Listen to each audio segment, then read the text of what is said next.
मेरा नाम वरुण है। मैं बरेली का रहने वाला हूँ। मेरी जिंदगी अपने माता पिता के साथ बहुत अच्छी गुजर रही थी। उस समय मैं 6 साल का था जब मेरी माँ मुझे इस दुनिया में अकेला छोड़कर चली गई थी। वैसे तो मेरे पापा जिंदा थे, लेकिन माँ के मरने के बाद पापा से अकेलापन बर्दाश्त नहीं होता था। यह यूं कहा जाए कि अपने छोटे से बच्चे की परवरिश उनसे नहीं हो रही थी। जब मैंने जन्म लिया था तब मैं अपने माता पिता का लाडला था। वो दोनों ही मिलकर मुझे बहुत प्यार किया करते थे। बचपन में मुझे पता नहीं था कि अपने माता पिता से अलग होने का गम क्या होता है, कि मैं बचपन से ही बहुत शरारती था और हमेशा शरारतें करने में लगा रहता था। मेरे पापा एक कारोबारी इंसान थे और अच्छा कमाते थे। मेरी माँ की उनके साथ लव मैरिज हुई थी। ऊपर वाले ने उन्हें मेरे रूप में उनकी मोहब्बत की निशानी दी थी। मेरे जन्म के बाद मेरी माँ को एक बड़ी बीमारी लग गई थी, जिसकी वजह से वो हमेशा बीमार रहती थी। उनका इलाज चलता रहता था, फिर भी वो खुश रहती थी और अपने बेटे से बहुत प्यार किया करती थी। मेरे जन्म के बाद से हमारे घर में खुशियां ही खुशियां छा गई थी, लेकिन अक्सर माँ की तबीयत इतनी ज्यादा खराब हो जाती थी कि पापा बहुत ज्यादा डर जाते थे। पापा ने माँ का इलाज विदेश में भी करवाया था। कुछ दिनों तक तो वो ठीक रहती थी, लेकिन कुछ दिनों बाद फिर से उनकी हालत बहुत खराब हो जाती, जिसकी वजह से घर का माहौल भी बदल जाता था और मेरे पापा को मेरी फिक्र होने लगती थी कि अगर उनकी पत्नी को कुछ हो गया तो इस छोटे से बच्चे का ख्याल कौन रखेगा। कुदरत को भी शायद मेरी माँ का इस दुनिया से चले जाना ही मंजूर था। इसलिए मेरी माँ मेरी 6ठी सालगिरह होने के 2 महीने बाद दुनिया से विदा हो गई थी। माँ की मौत पर पापा बहुत रोए थे, क्योंकि वो उनसे बहुत मोहब्बत करते थे और अपने परिवार से लड़ झगड़कर उन्होंने मेरी माँ से शादी की थी। मगर वो भी कहाँ जानते थे कि जिस लड़की के लिए वो इतनी मुश्किलों का सामना करके शादी कर रहे हैं, बहुत ज्यादा समय तक उनके साथ नहीं रह सकेगी। आखिर में हुआ वही जो कुदरत को मंजूर था। मेरी माँ के मरने के बाद मेरे पापा को बहुत ज्यादा परेशानी होने लगी थी। मेरे पापा के परिवार वालों ने उनसे सारे रिश्ते नाते तोड़ दिए थे, लेकिन माँ के मरने के बाद उन लोगों ने मेरे पापा को तसल्ली दिलाई और पापा से कहा कि हम तुम्हारी दूसरी शादी करवा देंगे, इस तरह तुम्हारे बेटे को माँ का प्यार मिल जाएगा। पापा दूसरी शादी के लिए बिल्कुल भी तैयार नहीं थे। उन्होंने कहा, मैं तो नीलिमा से ही प्यार करता था, वही मेरी पत्नी थी और मैं अकेला ही अपनी पत्नी की आखिरी निशानी का ख्याल रख सकता हूँ। मेरी ताई जी ने पापा को यही समझाया था कि तुम्हारे लिए दूसरी शादी करना ही ज्यादा बेहतर रहेगा, मगर पापा ने उनकी एक न सुनी थी। भले ही मैं 6 साल का था, लेकिन मेरे बहुत काम थे। और मैं इतना ज्यादा शरारत करता था कि पापा मुझसे 2 दिन में ही तंग आ गए थे। पापा पहले ही अपने परिवार से अलग रहते थे, इसलिए घर में मेरा ख्याल रखने वाला उनके अलावा और कोई भी नहीं था। और फिर पापा को अपना काम भी तो देखना होता था। वो फैक्ट्री जाकर अपनी लेबर को काम बताकर आते थे, लेकिन जब से माँ की मौत हुई थी पापा बस मेरी देखभाल में ही लगे रहते थे। उन्हें डर लगता था कि अगर उन्होंने अपने बेटे को अकेला छोड़ दिया तो उनके बेटे के साथ कोई ऊंच नीच न हो जाए।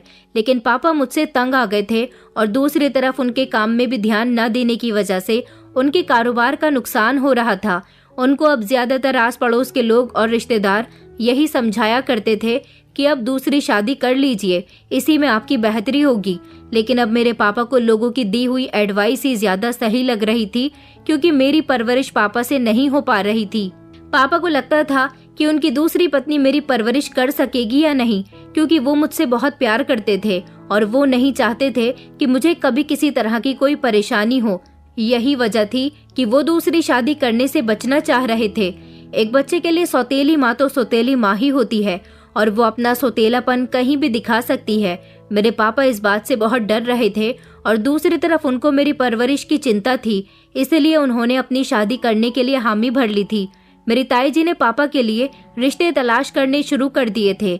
एक औरत का रिश्ता मेरे पापा के लिए आया था जिसके 2 बच्चे थे। ताई जी ने जब पापा को उनका फोटो दिखाया तो पापा ने कहा कि मुझे किसी ऐसी औरत की तलाश है जो मेरे बच्चे की परवरिश अच्छी तरह से कर ले। मुझे कोई ऐसी औरत नहीं चाहिए जो खूबसूरत हो या फिर अमीर परिवार की हो। मेरी ताई जी ने कहा कि मैं आपकी बात अच्छी तरह से समझ रही हूँ, मगर आप एक बार औरत का फोटो देख लोगे तो ज्यादा बेहतर रहेगा। पापा ने उनका फोटो तो देख लिया था और रिश्ते के लिए हाँ भी कर दी थी। कुछ दिनों बाद पापा को पता चला कि उनका जिस औरत के साथ रिश्ता तय हुआ है उसके 2 बच्चे हैं। इस बात को सुनकर पापा को ताई जी पर बहुत गुस्सा आया था और उन्होंने इस औरत से शादी करने के लिए साफ इनकार कर दिया था। पापा कहने लगे कि मैं चाहता हूँ कि मेरे बेटे की परवरिश अच्छे से हो जाए। मुझे किसी ऐसी औरत की ज़रूरत नहीं है जिसके पास पहले से ही बच्चे हों। वो अपने बच्चों के सामने मेरे बच्चों की परवरिश ठीक से नहीं कर पाएगी। ताई जी ने उन्हें भरोसा दिलाया कि वो ऐसी नहीं है। हमने उस औरत को बता दिया है कि हमारे देवर के पास एक बेटा है और तुम्हें उसका अच्छे से ख्याल रखना है। वो अपने बच्चों को अपने मायके में ही छोड़ कर आएगी। पापा कहने लगे कि नहीं नहीं, कभी न कभी अपने बच्चों के लिए उसकी ममता जाग उठेगी। मैं ऐसा कदम नहीं उठा सकता। मुझे अपने बेटे के लिए किसी ऐसी माँ की ज़रूरत है जिसकी अपनी कोई औलाद न हो और वो अपना सारा ही प्यार मेरे बेटे पर लुटा दे और उसके लिए एक अच्छी और सच्ची माँ साबित हो। ताई जी को ऐसा रिश्ता तलाश करने में काफ़ी दिक्कत आ रही थी। मेरे पापा के लिए उनको ऐसी कोई औरत नहीं मिल रही थी जिसके पास कोई औलाद न हो। ताई जी को मेरे पापा के लिए पत्नी तलाश करते करते लगभग 6 महीने गुजर गए थे। इस बीच पापा को और ज़्यादा परेशानी हुई थी क्योंकि उनका कारोबार दिन ब दिन डूबता जा रहा था और इधर मैं भी अपनी माँ के बिना बीमार रहने लगा था। मेरे पापा को मेरी माँ की बहुत याद आया करती थी और मैं भी अपनी माँ को हमेशा याद करता रहता था, जिस वजह से मैं बहुत कमज़ोर हो गया था क्योंकि मुझे अपनी माँ के प्यार की ज़रूरत थी। कुछ समय के बाद फाइनली ताई जी को एक रिश्ता मिल गया था जो मेरे पापा के लिए बहुत ही अच्छा था, मगर उस औरत के पास भी एक 7 साल का बेटा था। इस बार ताई जी ने पापा के लिए लड़की पसंद करने के बाद अपने पति से कहा था कि वो अपने छोटे भाई से बात करें और उन्हें शादी के लिए राजी करें। इस तरह तो वो सारी जिंदगी परेशान होते रहेंगे और उनकी शादी भी कहीं नहीं होगी। मेरे ताऊजी हमारे घर आए और उन्होंने लड़की का फोटो मेरे पापा को दिखाया था। पापा कहने लगे कि मैं आपसे कितनी बार कह चुका हूँ कि मुझे अपने बेटे की अच्छी परवरिश करने के लिए एक माँ की ज़रूरत है, ना कि अपने लिए पत्नी की ज़रूरत है। ताऊ जी ने उनको समझाया और कहा कि तुम बहुत भावुक हो रहे हो, तुम्हें अपने बच्चों की फिक्र करनी चाहिए। देखा तुमने इस बच्चे की क्या हालत बना दी है, ये कितना कमज़ोर हो गया। अगर तुम्हारी जगह इसका ख्याल कोई औरत रखेगी तो ज़्यादा बेहतर रहेगा, क्योंकि एक औरत ही है जो बच्चों की परवरिश करना अच्छे से जानती है। तुम्हारे लिए शीतल ने एक लड़की पसंद की है, वो बहुत ही अच्छी है, तुम्हारे बेटे का और तुम्हारा बहुत ख्याल रखेगी। मगर एक परेशानी है, उसके पास एक 7 साल का बेटा है और वो अपने बेटे को यहीं लेकर आएगी। उसने वादा किया है कि वो तुम्हारे बेटे को अपने बेटे के समान प्यार करेगी। ताऊ जी की बात सुनकर पापा को गुस्सा आ गया और उन्होंने कहा कि नहीं, मैं बच्चों वाली औरत से शादी नहीं करूंगा। ताऊ जी ने कहा कि जब कोई ऐसा रिश्ता मिल ही नहीं रहा तो वक्त ज़ाया करने से अच्छा है कि किसी ऐसी औरत को ही लाया जाए जो अपने बच्चे के साथ साथ तुम्हारे बच्चे की भी परवरिश कर ले।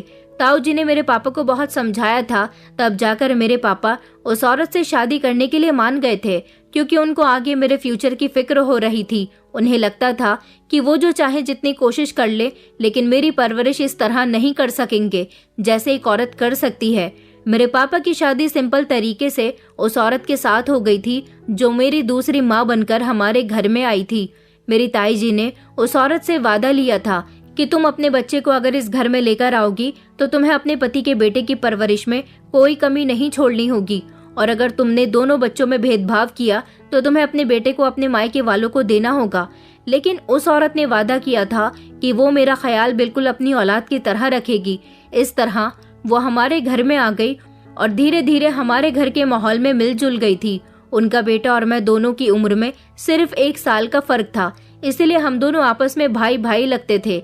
शादी के बाद 1 साल तक जब उन्होंने मुझे और अपने बेटे को एक समान समझा तो मेरे पापा को यकीन हो गया कि वो मेरे लिए एक अच्छी माँ साबित हुई है। उसके बाद से मेरे पापा ने भी उन्हें दिल से एक्सेप्ट कर लिया था और वो उनके बेटे को भी मेरी तरह ही प्यार करते थे। अब मैं अपनी दूसरी माँ को मम्मी कहकर बुलाता था। भाई भी मेरे साथ बहुत अच्छा था। वो मेरी सौतेली माँ ही सही, मगर उन्होंने हमेशा मुझे अपने सगे बेटे के समान ही प्यार किया था। बचपन में अगर हम दोनों किसी खिलौने से खेल रहे होते और हम दोनों को एक ही खिलौना चाहिए होता तो वो अपने बेटे से छीनकर उसे मुझे दे दिया करती थी, जबकि उनका बेटा नितिन, जिसको मैं भैया कहकर बुलाता था, वो खिलौनों के लिए रोता रह जाता और बेबस नज़रों से मुझे खिलौने से खेलता हुआ देखता रहता था। मम्मी ने हमेशा मुझे अपने सगे बेटे का हक छीन कर दिया था।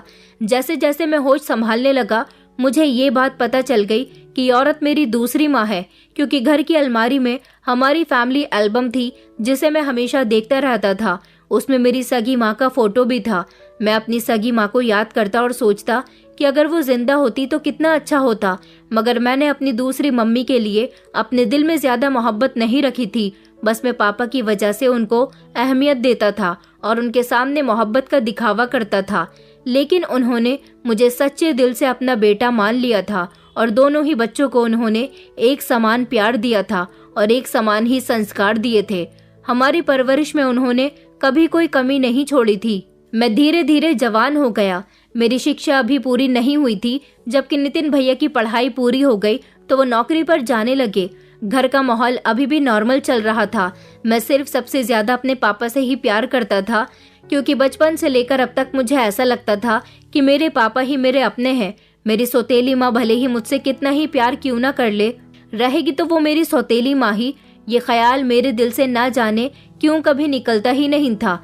इसलिए मैं अपनी सौतेली माँ से दिखावे का प्यार करता और पापा से मुझे दिली लगाव था, जबकि नितिन भैया से भी मैं सिर्फ दिखावे का ही प्यार करता था।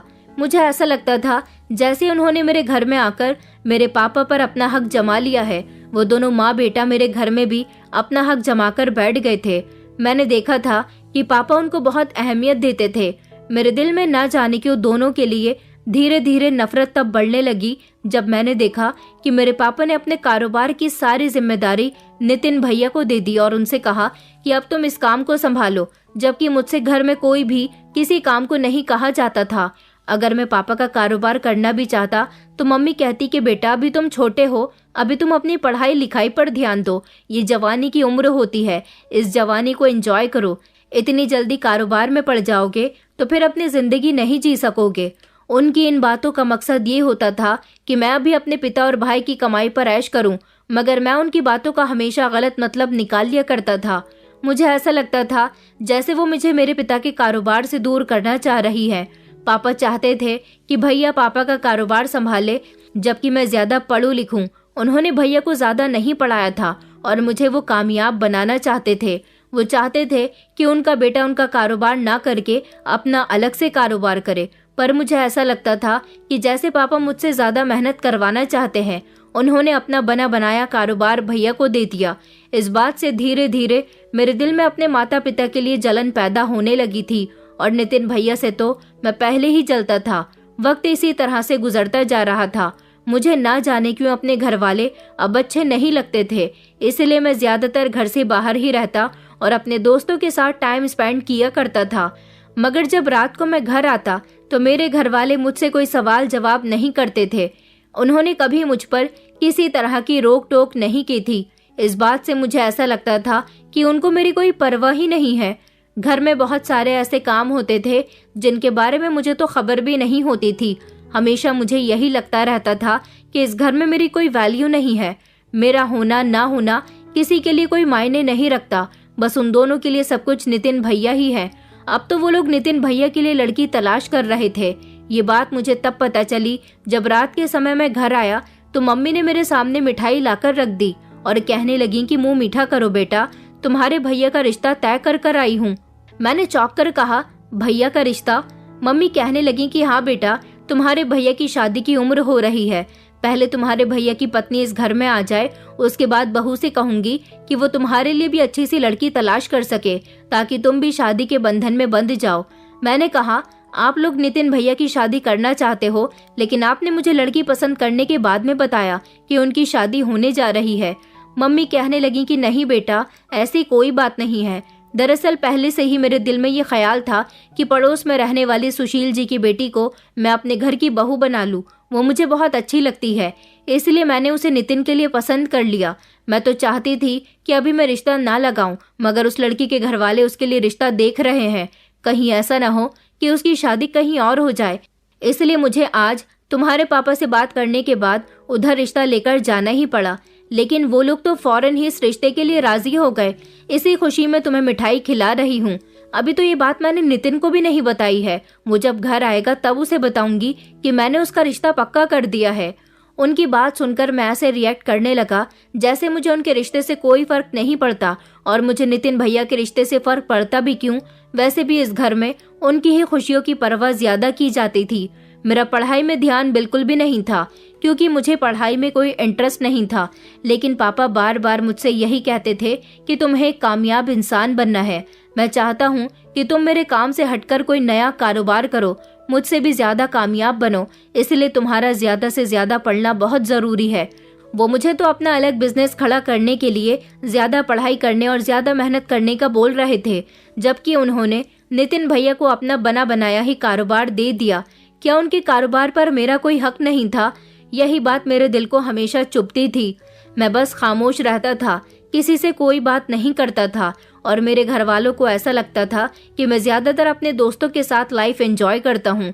घर आने के बाद थक जाता हूँ, इसलिए किसी से कोई बात नहीं करता। इसी दौरान मेरी मुलाकात एक लड़की से हुई। उसका नाम रीमा था। रीमा से मेरी दोस्ती मेरे एक दोस्त ने करवाई थी जो उसके ही मोहल्ले में रहती थी। मुझे रीमा बहुत पसंद आई थी। पहले तो हम दोनों एक दूसरे से दोस्ती की हद में ही रहकर बात करते थे, लेकिन एक दिन मैंने उससे अपनी मोहब्बत का इजहार कर दिया क्योंकि मैं उसे पसंद करने लगा था।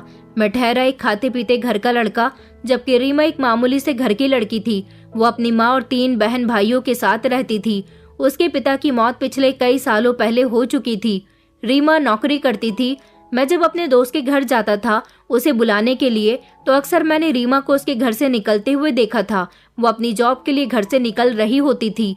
पहली नजर देखते ही वो मुझे पसंद आ गई थी। मैंने इस बारे में अपने दोस्त रोहन को बताया तो उसने कहा था कि वो रीमा से बात करेगा और कहेगा कि रीमा मुझसे दोस्ती कर ले। मेरे दोस्त ने जब रीमा से कहा तो वो मुझसे दोस्ती करने के लिए मान गई थी। इस तरह हम दोनों काफी समय तक एक दूसरे के साथ दोस्त बनकर रहे। लेकिन जब मैंने उससे अपनी मोहब्बत का इजहार किया तो उसने मुझसे मेरी मोहब्बत का इजहार भी जल्द ही कर लिया था। इस तरह हम दोनों एक दूसरे से प्यार करने लगे थे। न जाने क्यों अब मुझे सबसे ज्यादा इस दुनिया में अपना सिर्फ रीमा ही लगने लगी थी। ऐसा लगता था जैसे एक वही मेरी अपनी है, बाकी मेरा इस दुनिया में और कोई भी नहीं है। रीमा को मैंने एक मोबाइल फोन खरीद कर दे दिया था क्योंकि उसके पास मोबाइल नहीं था। वो अपने भाई के मोबाइल से छुप छुप कर मुझसे बातें किया करती थी। पैसों की मेरे पास कभी कोई कमी रही ही नहीं थी। पापा भी मुझे हमेशा पैसे देते रहते थे और नितिन भैया से भी मैं जितने मन करता पैसे ले लेता था। लेकिन मुझे ये बात पसंद नहीं थी कि मुझे हमेशा उन लोगों के आगे हाथ फैलाने पड़े। मैं चाहता था कि सब कुछ मेरा हो जाए, मुझे अपने ही पैसे किसी से मांगने न पड़े।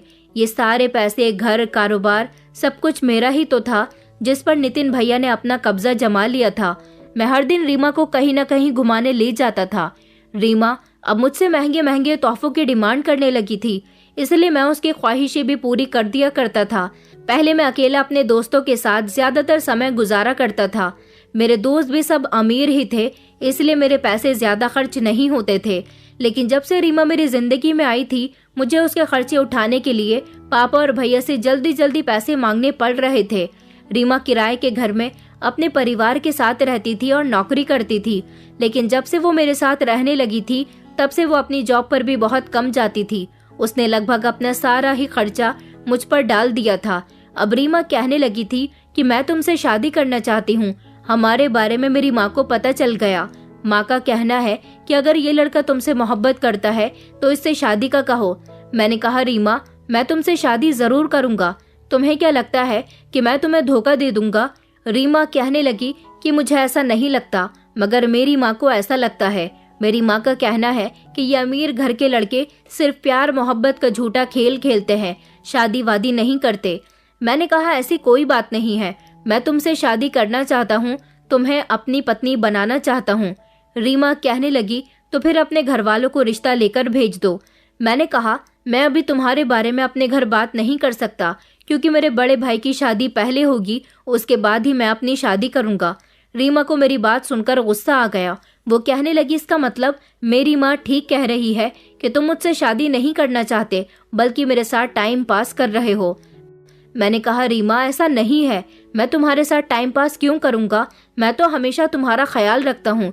तुम्हें खुश करने के लिए जैसा तुम कहती हो वैसा ही करता हूँ। तुम मेरी मोहब्बत को गलत मत समझो। उसने कहा, अगर तुम मुझसे सच्ची मोहब्बत करते हो तो मेरे घर आओ और मेरी माँ को यकीन दिलाओ कि तुम मुझसे मोहब्बत करते हो, क्योंकि मेरी माँ मुझे तुमसे बात करने के लिए मना कर रही है। मैंने कहा कि अच्छा ठीक है, मैं आ जाऊंगा। इधर घर में भैया का रिश्ता मोहल्ले में रहने वाले सुशील अंकल की बेटी पारुल के साथ तय हो गया था। मैं घर आया तो मुझे पता चला कि भैया और पारुल भाभी की एंगेजमेंट परसों है। मैंने सोचा भी था कि मुझे घर में अपने और रीमा के बारे में बात कर लेनी चाहिए, लेकिन घर में भैया और पापा पहले से ही मेरा इंतजार कर रहे थे। पापा ने मुझे अपने कमरे में बात करने के लिए बुलाया। जब मैं पापा के पास गया तो देखा कि नितिन भैया पहले ही उनके पास बैठे हुए थे। उन दोनों ने मुझसे बड़े मुस्कुराकर बात की और मुझे अपने पास बैठने के लिए कहा। भैया कहने लगे कि देखो वरुण, तुम बहुत समझदार हो, मगर इन दिनों हमें ऐसा लग रहा है कि तुम हमसे बहुत ज्यादा पैसे ले चुके हो। अभी तक ऐसा नहीं हुआ कि तुमने एक महीने में 80,000 रुपए खर्च किए हों। इस महीने तुमने पूरे 80,000 रुपए खर्च किए हैं। तुम चाहे जितने पैसे खर्च करो, लेकिन बस मैं तुमसे ये कहना चाहता हूँ कि तुम अपने पैसे संभाल कर रखा करो, कहीं भी गलत जगह पैसों का इस्तेमाल मत करना।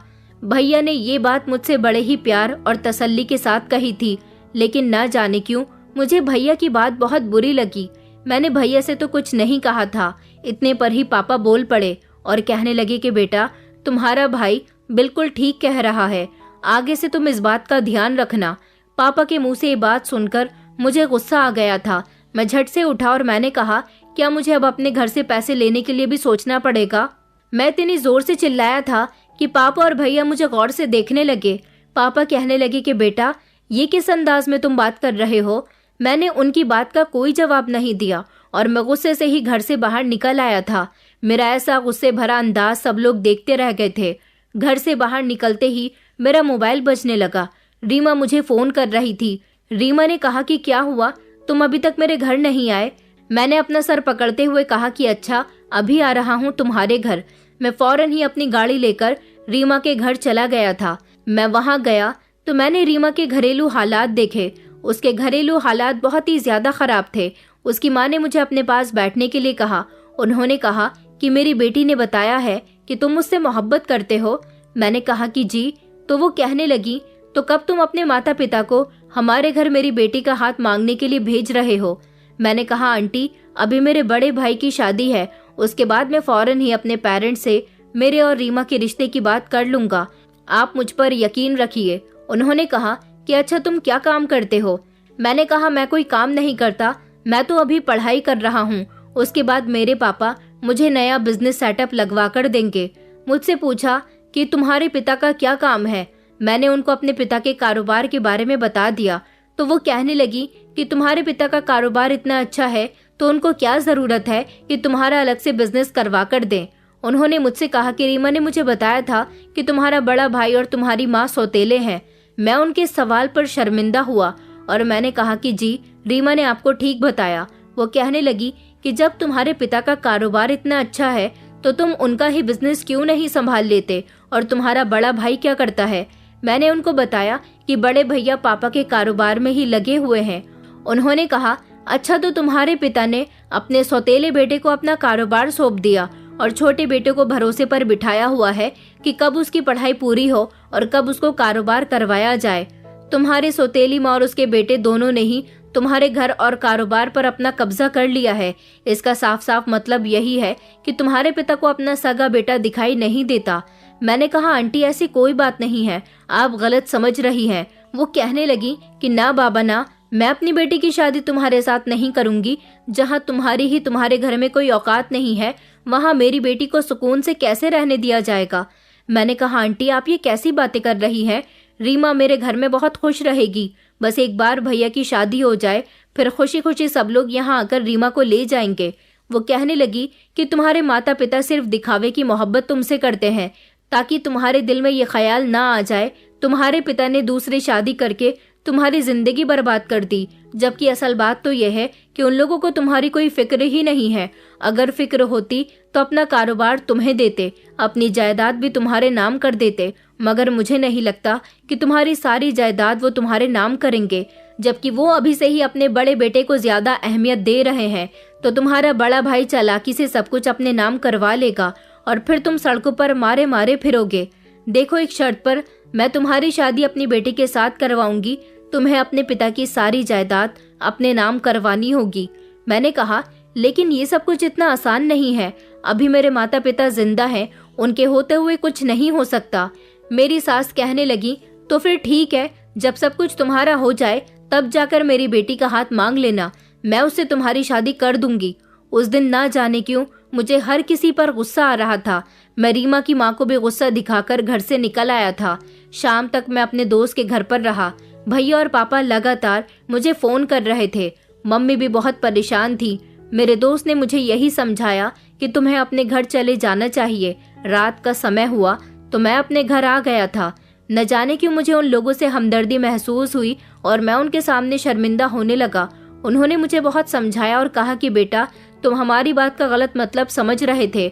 अगर तुम्हें हम में से किसी की भी बात बुरी लगी है तो उसके लिए हमें माफ कर देना और आइंदा हमसे ऐसी कोई गलती नहीं होगी। वो लोग मुझसे बड़े थे, फिर भी मेरे सामने ऐसी बातें कर रहे थे, इसलिए मुझे शर्मिंदगी महसूस हुई। ये बात ठीक है कि मैंने कभी इतने ज्यादा पैसे नहीं लिए थे। इतने पैसे सिर्फ और सिर्फ मैंने रीमा पर लगाए थे। कई दिनों तक मेरी रीमा से भी बात नहीं हुई थी। भैया की भी शादी हो गई और हमारे घर में भाभी आ गई थी। भाभी बहुत सुंदर थी और उन्होंने घर को अच्छी तरह से संभाल लिया था। उनकी घर वालों के साथ बहुत अच्छी बनती थी और अब वक्त आ गया था कि मुझे अपने घर वालों को रीमा के बारे में बता देना चाहिए। मैंने सबको रीमा के बारे में बताया तो मम्मी और भाभी बहुत खुश हुई थी। उन्होंने कहा कि ये तो बहुत अच्छी बात है, तुमने हमारी मुश्किल आसान कर दी और खुद ही अपने लिए लड़की पसंद कर ली। उधर मैंने रीमा को फोन करके बताया कि मेरी फैमिली तुम्हारे घर रिश्ता लेकर आ रही है। मेरी बात सुनकर रीमा कहने लगी कि मम्मी ने तो तुमसे मना कर दिया था ना कि जब तक तुम्हारे पिता की सारी जायदाद तुम्हारे नाम नहीं हो जाती तब तक वो मेरी शादी तुम्हारे साथ नहीं करेंगी। मैंने कहा, तुम्हारी मम्मी का दिमाग खराब हो गया है। अब मैं अपने घर में तुम्हारे और अपने बारे में बता चुका हूँ। अगर तुम मुझसे मोहब्बत करती हो तो अपनी मम्मी को मनाओ। बस एक बार मेरी नौकरी लग जाए, सब कुछ ठीक हो जाएगा। आज अगर मेरे घर वाले तुम्हारे घर रिश्ता लेकर आ गए तो हम दोनों की मोहब्बत कामयाब हो जाएगी। रीमा कहने लगी कि अच्छा ठीक है, तुम उन लोगों को भेज दो, मैं मम्मी को समझा दूंगी। अब रीमा ने अपनी माँ से क्या बात करी ये तो मेरी समझ नहीं आया, मगर मेरी भाभी और मम्मी को रीमा बहुत पसंद आई थी और वो लोग रिश्ता पक्का करके आ गई थी। जब वो लोग घर आई तो मुझे बहुत खुश नजर आ रही थी। उन्होंने कहा कि तुम्हारी पसंद तो बहुत अच्छी है, लेकिन इसके बाद रीमा की माँ ने मेरा दिमाग और भी ज्यादा खराब करना शुरू कर दिया था। वो बार बार मुझे इसी बात पर ब्लैकमेल करती रहती थी कि तुम्हारी खातिर मैंने रीमा का रिश्ता तुम्हारे साथ तय कर तो दिया है, लेकिन शादी तब तक नहीं होगी जब तक अपने पिता की सारी जायदाद तुम अपने नाम नहीं करवा लेते। एक तरह से रीमा की माँ बिल्कुल ठीक कह रही थी। उन्होंने माँ से कहा था कि शादी वो अब इतनी जल्दी नहीं कर सकती क्योंकि अभी उनका शादी का बंदोबस्त नहीं है। उन्होंने कहा था कि हमें शादी के लिए पूरे 1 साल का समय चाहिए। ऐसा उन्होंने इसलिए कहा था ताकि इस 1 साल में मैं पापा की सारी जायदाद का वारिस बन सकूं। अब मैंने अपने प्लान पर फोकस करना शुरू कर दिया था। मैंने घर में बोल दिया था कि मुझे अब आगे पढ़ाई नहीं करनी, पहले ही मैं काफी पढ़ चुका हूँ। पापा कहने लगे कि बेटा, अभी तो तुम्हें थोड़ा और पढ़ना होगा, तभी तो एक्सपीरियंस के लिए तुम्हें किसी अच्छी कंपनी में नौकरी लगेगी। मैंने चौंक कर पापा से कहा कि अपने पापा का इतना अच्छा कारोबार होते हुए मैं किसी दूसरी कंपनी में नौकरी करूं, ये सब मुझे सूट नहीं करता। मैं आगे पढ़ाई इसीलिए नहीं करना चाहता क्योंकि आगे पढ़ने की अब मुझे जरूरत नहीं है। मैं आपका ही कारोबार संभालूंगा। मगर पापा ऐसा करने के लिए राजी नहीं थे, लेकिन मैं इस बार जिद पर अड़ गया था और अब घर में सब लोगों के साथ बदतमीजी से बात करने लगा था। मैंने पापा की फैक्ट्री जाना शुरू कर दिया था और वहां जाने के बाद मैं भैया की जगह उनके ऑफिस में बैठने लगा था। भैया को ये बात बुरी भी लगी थी, लेकिन भैया खामोश हो गए थे। पापा ने मुझे अलग से समझाया भी था कि नितिन को ये सब बुरा लग रहा है, प्लीज ऐसा मत करो, लेकिन मैंने पापा से बोल दिया था उन्हें बुरा लगता है तो लगता रहे, वैसे भी ये सब कुछ मेरा है, उनका कुछ भी नहीं है। वो अपनी माँ के साथ यहाँ आए रहे, बड़े हुए, जवान हुए, उनकी शादी हो गई और आज ये जो कुछ भी है ये सब कुछ उनको अपने सौतेले पिता से मिला है। कितना ही आप उनके साथ हमदर्दी कर लो, रहोगे आप उनके सौतेले पिता ही। मैं आपका सगा बेटा हूँ और आपको मेरे बारे में ही ज्यादा सोचना चाहिए। ऐसा कुछ मैंने कभी नहीं किया था। मेरे मुंह से पहली बार ऐसी बातें सुनकर पापा चौंक गए थे और उन्हें एक जोरदार झटका लगा था। मेरा अब जैसा मन करता मैं वैसा ही किया करता था। फैक्ट्री में काम करने वाले मजदूरों के पैसे भी मैं ही उनको अपनी मर्जी के मुताबिक देने लगा था और सारा हिसाब किताब भी मैंने अपने हाथ में ले लिया था। पढ़ाई छोड़कर मैंने पूरी तरह से पापा का कारोबार अपने हाथ में कर लिया था। शायद ये बात पापा को पसंद नहीं आई थी। पापा मुझसे नाराज रहने लगे थे और बीमार भी रहने लगे थे। इस बारे में मुझे नहीं पता था कि पापा काफी दिनों से बीमार चल रहे हैं और डॉक्टर से उनका इलाज भी चल रहा है, क्योंकि घर में मैं ज्यादातर रुकता ही नहीं था और ना ही किसी से बातचीत करता था। मगर इस बात का मुझे तब पता चला कि मेरे पापा बीमार हैं जब अचानक उनकी तबीयत बिगड़ी और हम सब लोग उन्हें अस्पताल लेकर भागे थे। अस्पताल जाने के बाद पता चला कि पापा की मौत हो चुकी है। मुझे इस बात पर बहुत शर्मिंदगी महसूस हुई थी, क्योंकि पापा मुझसे नाराज थे और इसी नाराजगी में वो मुझे छोड़कर चले गए। मेरे पापा की मौत की खबर जब रीमा की माँ को हुई तो उन्होंने मुझसे कहा कि तुम्हारे लिए तुम्हारी जायदाद अपने नाम करवाना अब और भी ज्यादा आसान हो गई है। मैंने कहा, मैं इस बारे में कोई बात नहीं करना चाहता। मैं अपने पापा से बहुत प्यार करता था। उनकी मौत ने मुझे तोड़कर रख दिया। रीमा की माँ कहने लगी कि मेरा वो मतलब नहीं है। मेरा मतलब ये है कि तुम्हारे पिता अब इस दुनिया से जा चुके हैं।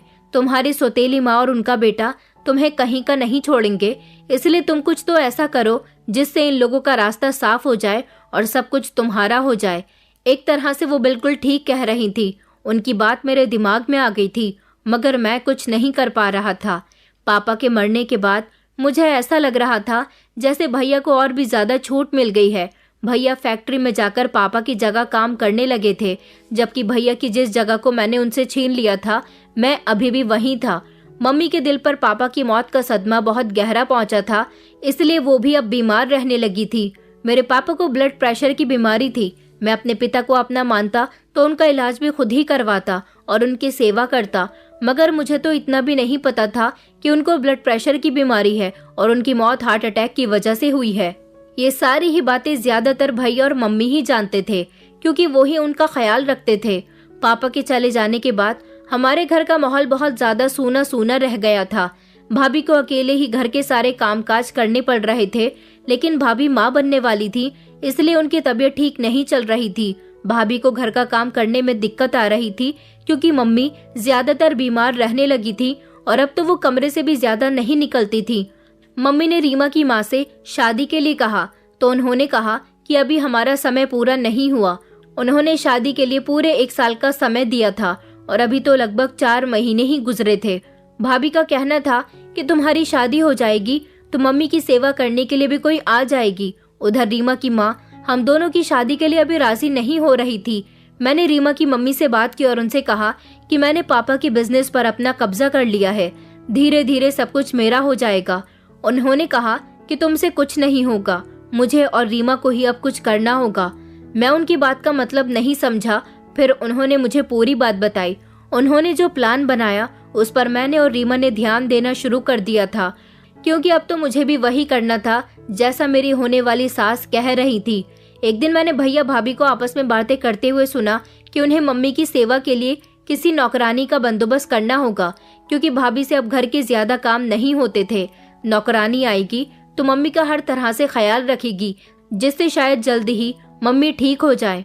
उन दोनों के बीच जाकर मैं बोल पड़ा था और मैंने भैया से कहा कि भैया, मैं एक नौकरानी को जानता हूँ, वो मेरे दोस्त के यहाँ उसकी माँ की सेवा करने के लिए भी आती थी। भैया कहने लगे, अगर तुम उस नौकरानी को जानते हो तो तुम ही नौकरानी का बंदोबस्त कर लो। वैसे भी आजकल का जमाना बहुत खराब है, हम किसी बाहर के इंसान पर आसानी से भरोसा नहीं कर सकते।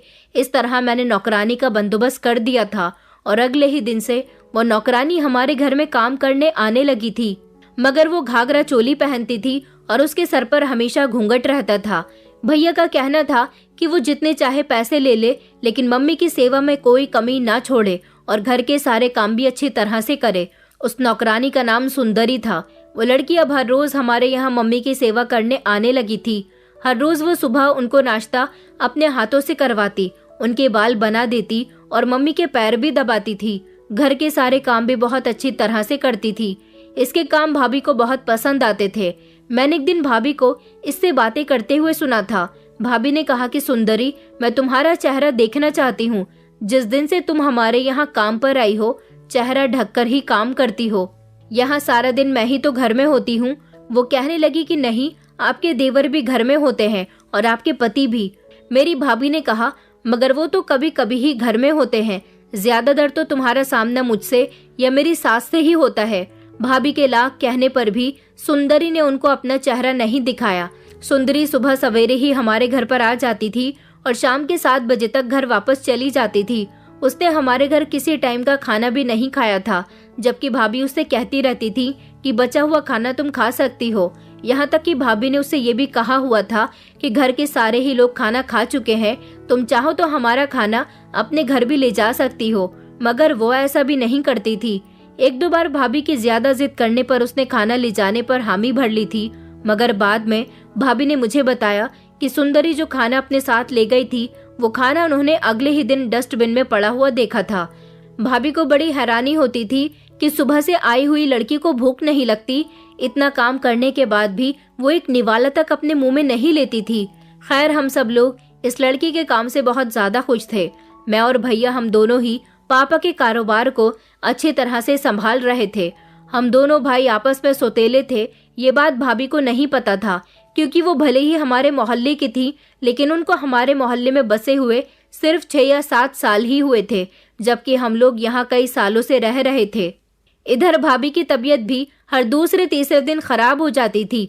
भाभी की डिलीवरी में अभी टाइम था, लेकिन मम्मी की तबीयत अभी तक पहले जैसे नहीं हुई थी। भाभी को लगा था कि नौकरानी के रखने के बाद नौकरानी के थ्रू मम्मी की तबीयत ठीक हो जाएगी, क्योंकि वो हर तरह से मम्मी का ध्यान रखेगी। लेकिन मम्मी की तबीयत तो दिन ब दिन बिगड़ती जा रही थी। हालांकि उनका डॉक्टर से इलाज चल रहा था। पहले मम्मी की हालत ऐसी होती थी कि वो हम सबसे बातें करती रहती थी, लेकिन अब तो धीरे धीरे उन्होंने बात करना भी कम कर दिया था। वो ज्यादातर अपने कमरे में रहना ही पसंद करती थी। ना जाने क्यों भाभी हमेशा सुंदरी पर नजर रखती रहती थी।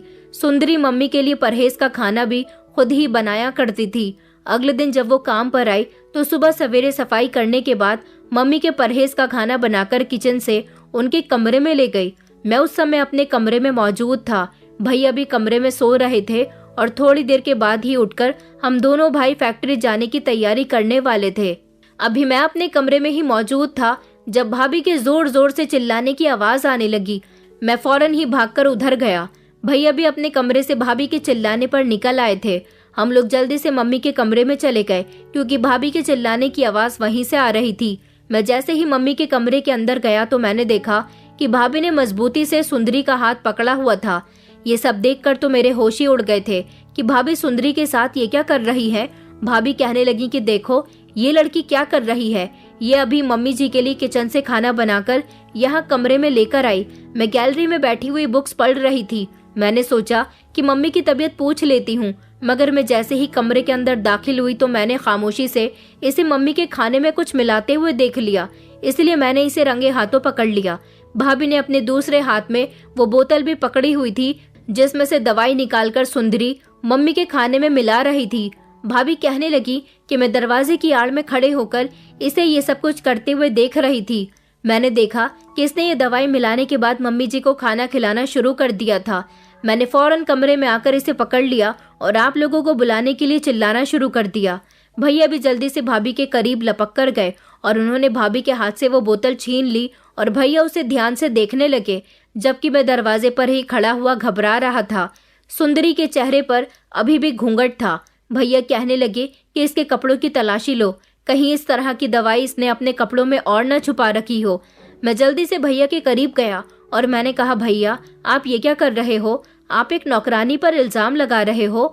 भाभी कहने लगी क्योंकि इसने मम्मी जी के खाने में कुछ मिलाया है। भाभी जल्दी से उसके कपड़ों की तलाशी लेने लगी। सुंदरी कुछ नहीं बोल रही थी। इतने में ही भैया बोल पड़े। उन्होंने गुस्से से चिल्लाकर सुंदरी से कहा कि तुम कौन हो? भाभी कहने लगी कि क्या हुआ, ये किस चीज की बोतल है? भैया कहने लगे ये जहर की बोतल है। भैया कहने लगे कि इसके चेहरे से घूंघट हटाओ, मगर मैं उन दोनों को लगातार रोक रहा था। भैया कहने लगे कि मैं अभी पुलिस को फोन लगाता हूँ, ये जरूर कोई चोरनी है जो यहाँ चोरी करने के मकसद से आई होगी। मेरे लाख रोकने के बावजूद भी भाभी ने झट से सुंदरी के चेहरे से घूंघट हटा दिया था और उसका चेहरा देखने के बाद सबके चेहरे फक पड़ गए थे। भाभी ने चौंक कर कहा कि तुम यहाँ पर क्या कर रही हो और ये सब क्या है? उसके चेहरे पर पसीना साफ साफ नजर आ रहा था। वो बहुत डरी हुई और घबराई हुई थी। भैया तो बहुत ज्यादा गुस्से में आ गए थे। उन दोनों ने मेरी तरफ देखा। मैंने अपनी नजरें झुका ली थी। भैया कहने लगे ये सब क्या है वरुण? मैंने कहा भैया मुझे कुछ नहीं पता, मैं इस बारे में कुछ नहीं जानता, मुझे क्या पता ये यहाँ पर क्या कर रही है। इतने में ही भाभी ने उसका हाथ और मजबूती से पकड़ लिया और कहा, क्या तुम यहाँ मेरी सास को मारने के लिए आई थी रीमा? हाँ, ये रीमा ही थी जो सुंदरी के भेष में हमारे घर में आई हुई थी और जिसका चेहरा अभी तक किसी ने नहीं देखा था, जिसका राज सिर्फ मैं ही जानता था। भाभी ने उसके मुंह पर एक जोरदार थप्पड़ मारा और कहा कि जल्दी से बताओ कि क्या बात है। अगर तुमने सच नहीं बताया तो मैं अभी और इसी समय पुलिस को बुला लूंगा। उन सब की बातें सुनने के बाद रीमा बहुत घबरा गई थी। उसने रोते हुए कहा कि प्लीज मुझे माफ कर दीजिए, मैंने ये सब कुछ जानबूझकर नहीं किया, बल्कि ऐसा करने के लिए मुझसे वरुण ने ही कहा था। भैया ने मुझे चौंक कर देखा और कहने लगे, वरुण ये तुम्हारे कहने पर ऐसा कर रही थी? आखिर ऐसी भी क्या कमी रह गई थी तुम्हारी परवरिश में? तुम्हें हमने हर तरह से प्यार देने की कोशिश की।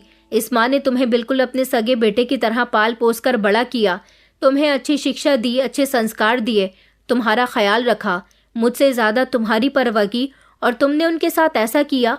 तुम्हें एक पल के लिए भी ये ख्याल नहीं आया कि जिस माँ के लिए तुम ये साजिश कर रहे हो वो तुम्हारे लिए रातों को जागती थी। बचपन में जब तुम बीमार हुआ करते थे तो सारी रात जागकर अपनी कुर्बानियां देकर ये बार बार तुम्हारे लिए परेशान हुआ करती थी। तुमको थोड़ा भी बुखार हो जाता तो ये पागल हो जाती थी। तुम्हें पता है कि इन्होंने तुम्हारे लिए क्या कुछ नहीं किया? मैंने चिल्लाकर भैया से कहा कि हाँ, मैंने ही ऐसा करने के लिए बोला था, क्योंकि मुझे ऐसा लगता है कि आप दोनों माँ बेटे ने मेरे बाप की जायदाद पर, कारोबार पर, घर पर और उनकी मोहब्बत पर, यहाँ तक कि मेरे बाप पर भी अपना हक जमा लिया। इसलिए मैं मम्मी को रास्ते से साफ कर देना चाहता था, क्योंकि यही तो आपको अपने साथ लेकर आई थी ना। उनके जाने के बाद मैं आपको इस घर से निकाल देता और ये बात सब लोगों में साबित कर देता कि ये सब कुछ मेरा और मेरे पिता का है। रीमा की मम्मी रीमा के साथ मेरी शादी नहीं करवाना चाहती। उनका कहना है कि जब तक सारी जायदाद मेरी नहीं हो जाती तब तक वो अपनी बेटी की शादी मेरे साथ नहीं करेंगी। इसलिए मैं ये सब करने पर मजबूर हो गया।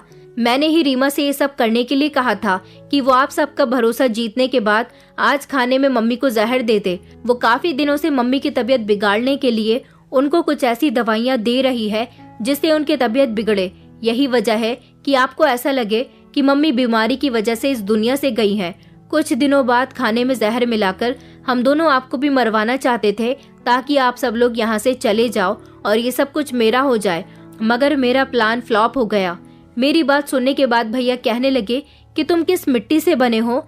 जैसा तुम सोचते हो ऐसा कुछ भी नहीं है। अगर मैं तुम्हें अपना भाई नहीं समझता होता या फिर तुम्हारे पिता की जायदाद पर कब्जा करना चाहता तो कभी तुम्हारे पिता को अपना पिता एक्सेप्ट न करता। मैंने उनकी हमेशा बहुत कदर की, उनको हमेशा अपना पिता समझा, यही सोचकर कि मेरी माँ ने भी तो इस घर को अपना और उनके बेटे को अपनी औलाद से बढ़कर प्यार किया। मेरी नियत खराब नहीं है। तुम अगर यही चाहते हो कि मैं ये सब छोड़कर चला जाऊं तो मैं कल ही यहाँ से चला जाऊंगा। मुझे जरूरत नहीं है न तुम्हारे कारोबार की और न ही इस घर की। तुम अकेले यहाँ पर रहो, मैं अपनी मम्मी को लेकर चला जाऊंगा। मगर मेरी एक बात याद रखना, मेरी मम्मी ने हमेशा तुमसे बहुत प्यार किया। एक तरफ मम्मी भी बैठी हुई आंसू बहा रही थी। उन्हें मुझसे ऐसी उम्मीद नहीं थी। भैया और भाभी रोते हुए अपने कमरे में चले गए, जबकि मैं भी एक जिंदा लाश की तरह चलते हुए कमरे में आ गया था। मेरे पीछे पीछे ही रीमा आई और कहने लगी कि ये सब क्या हो रहा है? ये किस बात की नौटंकी चल रही है? कल तुम्हारा भाई यहाँ से चला जाएगा और तुम्हारी माँ भी चली जाएगी। कितना अच्छा होगा, ये सब कुछ मेरा और तुम्हारा हो जाएगा। मैं कब से इस दौलत को हासिल करने के लिए तरस रही थी। आखिरकार मेरा और मेरी मम्मी का प्लान कामयाब हो गया। मैं इतने बड़े घर की और इतनी सारी दौलत की ना जाने कब से तमन्ना कर रही थी। वो अपने आप से ही बातें कर रही थी, मगर उसकी बातें ना जाने क्यों मेरे दिल को चुभ रही थी। उसकी बातों से मैंने आइडिया लगाया कि उसे मुझसे मोहब्बत नहीं बल्कि मेरी दौलत से मोहब्बत है, तभी तो वो इतनी खुश हो रही है। मैंने उसी समय समझदारी दिखाई और रीमा को अपने घर से जाने के लिए कहा। मैंने कहा, रीमा, मैं तुमसे शादी नहीं करना चाहता। मैं अपने भाई और मम्मी को नहीं छोड़ना चाहता हूँ।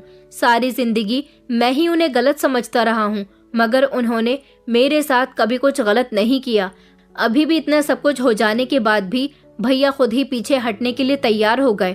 अगर उनकी नियत सच में मेरे पिता की जायदाद पर खराब होती तो वो यहाँ से कभी न जाते, जबकि पापा का सारा कारोबार भी उनके हाथ में ही है। मेरी बात सुनकर रीमा मेरे पास आई और कहने लगी, ये तुम कैसी फिजूल की बातें कर रहे हो? तुम ऐसा कभी कुछ नहीं करोगे। तुम सब किए धरे पर पानी फेर रहे हो। मैंने कहा, तुम मुझसे मोहब्बत करती हो ना? मेरे इस सवाल पर रीमा का दिमाग घूम गया था। वो कंफ्यूज नजर आ रही थी। मैंने कहा, अगर तुम मुझसे मोहब्बत करती हो तो तो अपनी माँ को तुम्हें मेरी खातिर छोड़ना होगा। वो कहने लगी कि नहीं, ऐसा नहीं हो सकता। मैं अपनी मम्मी के साथ यहाँ आ जाऊंगी और फिर हम लोग शादी कर लेंगे। कल तुम्हारी भाभी और तुम्हारा भाई और तुम्हारी माँ, ये सब लोग यहाँ से चले जाएंगे। ये सब कुछ मेरा, तुम्हारा और मेरे परिवार का होगा। मैंने कहा कि नहीं, तुम्हारी आंखों में लालच मुझे साफ नजर आ रहा है। मैं ऐसी लड़की को कभी एक्सेप्ट नहीं करूंगा जो मुझसे शादी मेरे दौलत के लिए करना चाहती हो, ना कि मेरी मोहब्बत पाने के लिए। मैंने उसी समय उससे अपने घर से निकलने के लिए कहा। मेरे ऐसा कहने पर वो आग बबूला हो गई और कहने लगी कि तुम ऐसा नहीं करोगे। मैंने बहुत मेहनत की है ये सब करने में। तुम्हारी खातिर मैंने खुद पर इल्जाम लिया। मैं तुम्हें कभी नहीं छोड़ूंगी। मैं तुम्हें सब में बदनाम कर दूंगी। मैंने उसी समय उसके मुंह पर एक जोरदार थप्पड़ मार दिया और कहा कि चली जाओ मेरी जिंदगी से, वरना मैं तुम्हें बदनाम कर दूंगा और तुम किसी को मुंह दिखाने लायक नहीं रहोगी। घटिया लड़की, तुमने कभी मुझसे मोहब्बत की ही नहीं। हमेशा तुम्हें मेरी दौलत से ही मोहब्बत रही। मैंने धक्के मारकर उसे अपने घर से निकाल दिया। उसकी हकीकत मेरे सामने आ गई थी। वो दोनों माँ बेटी मुझे अपने लालच में घेरना चाहती थी, लेकिन अच्छा था कि सही समय पर मेरी आंखें खुल गईं। उसके जाने के बाद मैं अपने भैया भाभी के कमरे में गया और मैंने उन दोनों से माफी मांगी। मैंने रो रो कर भैया से माफी मांगी। भैया कहने लगे कि जैसा तुम मेरे बारे में सोचते हो, मैं बिल्कुल भी वैसा नहीं हूँ। मैं तुम्हारे सगे भाई से भी बढ़कर हूँ। मैं तुम पर कभी कोई आंच नहीं आने दूंगा। मेरे भाई, तुमने मेरे बारे में ऐसा कैसे गलत सोच लिया? भैया कहने लगे कि मैं तुम्हें माफ कर दूंगा, मगर तुम्हें मम्मी से भी माफी मांगनी होगी। मैं मम्मी के पास उनसे माफी मांगने के लिए गया तो वो इतनी अच्छी थी कि उन्होंने अपने कांपते हुए हाथों से अपना हाथ मेरे सर पर रखा। उनकी आंखों से लगातार आंसू निकल रहे थे। मुझे उनके माफ करने का अंदाज बहुत अच्छा लगा था। मैं लगातार रोए जा रहा था। मैं उनके साथ कितना गलत करने जा रहा था, फिर भी उन्होंने कोई शिकवा गिला किए बिना ही मुझे माफ कर दिया। कुछ माएँ ऐसी होती है, जन्म ना देकर भी उनसे हमारा गहरा संबंध हो जाता है। शायद मेरी सगी माँ भी मुझसे इतना प्यार न करती जितना प्यार मुझे मेरी सौतेली माँ ने दिया था। और उस दिन के बाद से सब कुछ धीरे धीरे ठीक होता चला गया। मेरे दिल से अपनी मम्मी और भैया के लिए नफरत बिल्कुल निकल गई। भाभी ने मेरी शादी अपनी बहन के साथ करवा दी। ऊपर वाले ने मुझे इतना कामयाब बना दिया जिसके बारे में मैंने कभी सोचा भी नहीं था। पापा का सपना पूरा करने के लिए सबसे पहले मैंने अपनी पढ़ाई कंप्लीट की। उसके बाद ट्रेनिंग के लिए कुछ समय नौकरी की और उसके बाद भैया ने मेरे कारोबार में पैसा लगाया और आज मैं शहर का एक टॉप बिजनेसमैन हूँ। कामयाबी की ऊंचाइयों पर मेरा नाम आता है। ये सब कुछ मेरी माँ की दुआओं का, मेरे पिता की मोहब्बत का और मेरे भाई भाभी की मेहनत का नतीजा है। कुछ लोगों को देखने का हमारा नजरिया अलग होता है। जरूरी नहीं कि हर कोई बुरा है, बस हमें अपने नजरिए को बदलना होगा। कुछ पराये भी हमारे इस तरह अपने हो जाते हैं कि उनके होते हुए हमें हमारे अपनों से भी इतनी उम्मीद नहीं होती। अपनी माँ की दुआओं के साथ आज भी मैं कामयाब हूँ। मम्मी का इलाज करवा दिया गया और आज वो बिल्कुल ठीक है और अपने परिवार के साथ बहुत खुश है। भाभी का बेटा हुआ और मैं भी अपनी पत्नी के साथ एक खुशहाल जिंदगी गुजार रहा हूँ। इतनी ढेर सारी खुशियाँ होने के बाद मुझे एहसास होता है कि ये सारी खुशियाँ मेरे भाई की और मेरी मम्मी की ही देन है जो आज मुझे मिल रही है। शायद रीमा से शादी करने के बाद मैं उसके और उसकी माँ के हाथों बर्बाद हो गया होता। जल्दी ही सही, मगर मेरी आंखें ऊपर वाले ने खोल दी थी। दोस्तों, उम्मीद करती हूँ आपको हमारी कहानी पसंद आई होगी।